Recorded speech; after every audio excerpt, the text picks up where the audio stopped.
টাঙ্গাইল থেকে সরাসরি যুক্ত হচ্ছেন সহকর্মী কামাল হোসেন। কামাল, কুরবানির ঈদকে কেন্দ্র করে খামারিদের ব্যস্ততা কেমন দেখছেন এবং পশুর দাম কেমন হাঁকা হচ্ছে আমাদেরকে জানাবেন। জি সুজানা, ধন্যবাদ আপনাকে। টাঙ্গাইলে ছোট বড় মিলিয়ে 759টি 27,059টি খামার রয়েছে।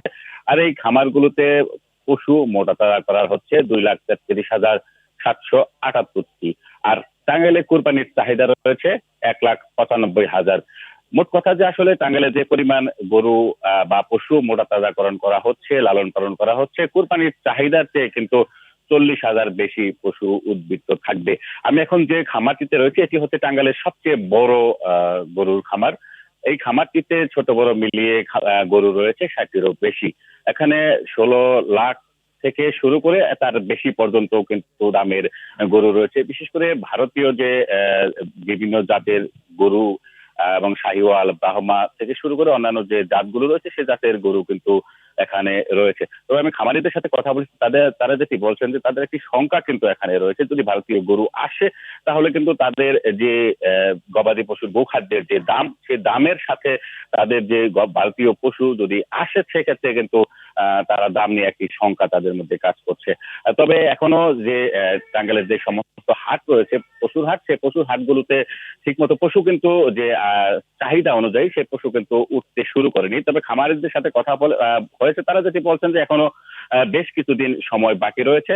তারা পরবর্তীতে সামনের যে দিনগুলো রয়েছে বেশ কয়েকটি হাট রয়েছে, বড় বড় হাট এবং অস্থায়ী অনেক হাট রয়েছে, সেই হাটগুলোতে তো পশু তুলবেন।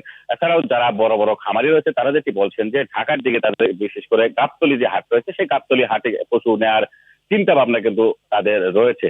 তবে দাম নিয়ে যে যেরকম সংখ্যা রয়েছে, তবে ক্রেতারা যেটি বলছেন যে এখনো তারা হাটে বাজারে ঘুরে যতটুকু দেখেছেন এখনো দাম কিন্তু তাদের নাগালের মধ্যে রয়েছে, এমনটি কিন্তু ক্রেতাদের পক্ষ থেকে বলা হয়েছে। তবে শেষ সময়ের কিন্তু খামারগুলোতে চলছে পশু হৃষ্টপুষ্ট এবং মোটা তাজাকরণের প্রস্তুতি। তবে খামারিরা যেটি বলছেন যে আসলে এখানে তারা খড়, খোল, ভুসি এবং নালি খাবার কিন্তু তারা দিয়ে গরু মোটা তাজাকরণ করছেন। এবং প্রাণী সম্পদের সাথে কথা হচ্ছে, তারা প্রাণী সম্পদ বিভাগ যেটি বলছে তারা খামারিদের বিভিন্ন ধরনের পরামর্শ দিয়ে যাচ্ছেন। তারা যেটি বলছেন যে এবার খামারিরা লাভবান হবে এমনটি ধারণা করছেন প্রাণী সম্পদ বিভাগ। আমি প্রাণী সম্পদ প্রতিমন্ত্রীর সাথে কথা বলছি, তিনি যেটি বলছেন যে আসলে যেহেতু দেশের যে পরিমাণ পশু রয়েছে চাহিদার চেয়ে কিন্তু অনেক বেশি পশু রয়েছে, সেক্ষেত্রে বাইরে থেকে বা ভারত থেকে কোনো পশু আমদানি করার প্রয়োজন নেই এবং দেশের উৎপাদিত পশু বা লালন পালন করা যে পশু থেকে কিন্তু কুরবানি সম্ভব হবে এবং অনেক পশু কিন্তু